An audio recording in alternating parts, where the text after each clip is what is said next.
This is the 20th year we are celebrating Black History Month at USIU. That Black History Month enables our students to realize that they are a part of a social order in historical time. It helps reinforce their sense of identities. I imagine that neither the African Americans of the 1860s nor your countrymen of the 1960s understood fully that the personal and national independence after which they so desperately sought did not mark the end of the struggle, but ushered in a variety of new challenges. You, black person, were meaningless. You meant nothing. Although this is by far untrue, and although this knowledge was hidden. Today, I think as Black people, we are proud to be part of the human leg and to celebrate the commonality of the nation. What to you is emancipation, and what your experience has been? Emancipation means being free psychologically, emotionally, and in the way we self-perceive ourselves. For Africa, we could talk about decolonization, but again, these would be rights that will be given to us by European nations rather than independence or nationalist struggle, which were the rights that we claimed as ourselves. I think we need to understand, to identify and to manage all those problems that we see in Africa, some of which are self-created, and we need to have a sense of responsibility. We have to remember is that democracy gives a single vote to every member of the Wananchi of Kenya.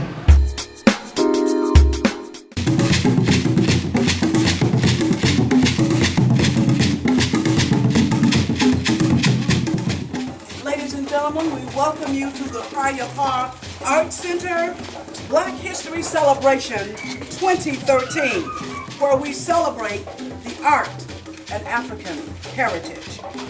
The day is sure to tease you, and we hope it will also please you as we follow in our tradition of creating themed exhibitions. How can we be emancipated in economic terms, in sociological terms, in sporting terms? What has the notion of freedom and liberation meant to you here present? But let's come fast forward, come 1963, and we are emancipated, or we get our physical independence from the British rule, and of course we call ourselves independent. But what has that to do with our lives?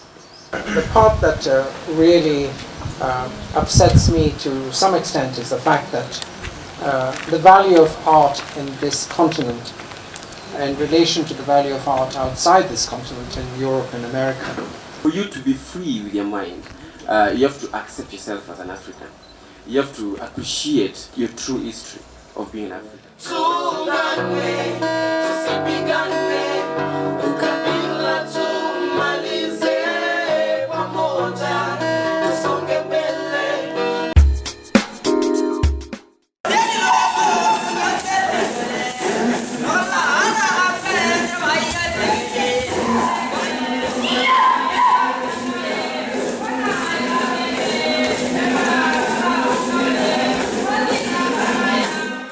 Key things you need to observe, just in case one is raped, sodomized, defiled, if there's sexual assault. As they say, being horny is a part of nature. But because you are a social being, you got to be able to control that type of hormonal change. Sex is not something you take lightly. You do not at all, because the consequences are not light either. Sometimes you find men getting drawn towards men, girls getting drawn towards girls. The question will be here, how do you handle that situation when they confront you? Troublemakers, the truth is, they're just a handful in any country in the world.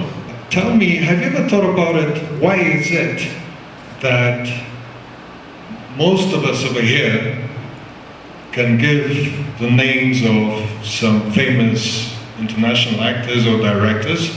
Have you ever thought about it? Why? In this profession, only a handful of people make it.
The reason that you have to affirm something is because the people who enslaved Africa and would later colonize Africa and sat in Berlin, Germany, and cut up Africa with rulers.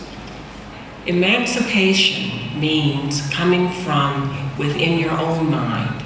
If your own mind isn't free,